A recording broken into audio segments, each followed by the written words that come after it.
तो आध्यात्म और विज्ञान में क्या अंतर है भाई?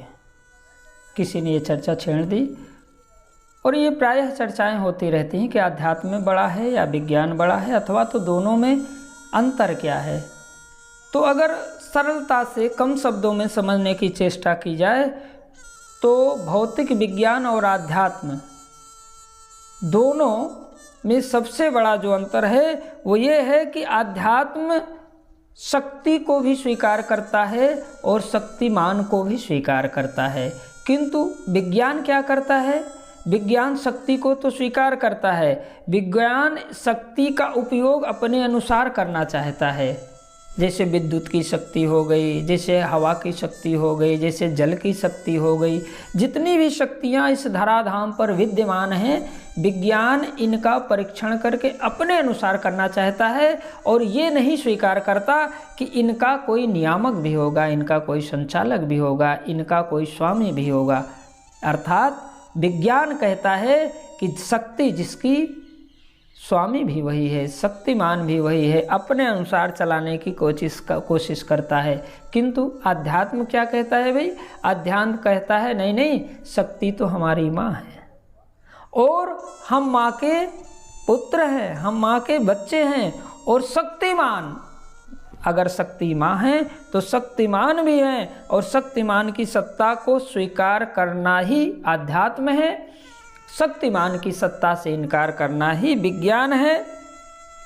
और आप देखेंगे कि रावण भी वैज्ञानिक दृष्टि से ही माता जानकी को इसी विचारधारा से हरण करके ले आता है।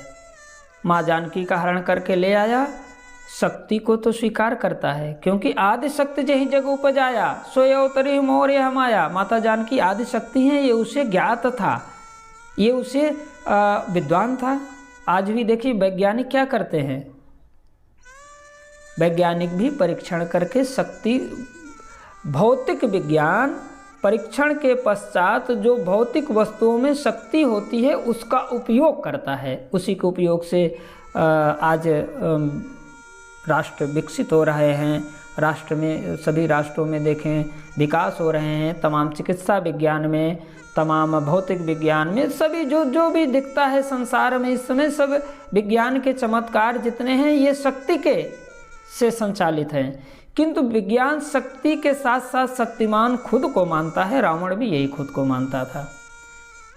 रावण ने कहा कि भाई शक्ति तो हैं जानकी जी, उन्हें ही प्राप्त कर लेते हैं, और शक्तिमान को वो बिल्कुल स्वीकार नहीं करता। तो विज्ञान, भौतिक विज्ञान और आध्यात्म में सबसे बड़ा यही अंतर है। आध्यात्म कहता है नहीं नहीं, शक्ति है तो शक्तिमान भी है, और शक्ति हमारी माँ है, शक्तिमान हम सबके पिता हैं, परम पिता हैं, और उनके ही आज्ञा के अनुसार व्यक्ति को कर्म करना चाहिए, और उसी के अनुसार व्यक्ति को अपने जीवन को आगे बढ़ाने की चेष्टा करनी चाहिए। तो मेरे भाई बहन, विज्ञान और अध्यात्म में यही सबसे बड़ा अंतर है। शक्ति को स्वीकार करके शक्तिमान को इनकार करना विज्ञान है, भौतिक विज्ञान है, और शक्ति के साथ साथ शक्तिमान को स्वीकार करके उसी की शरण में चला जाना मूलतः भक्तिवाद है, अध्यात्मवाद है।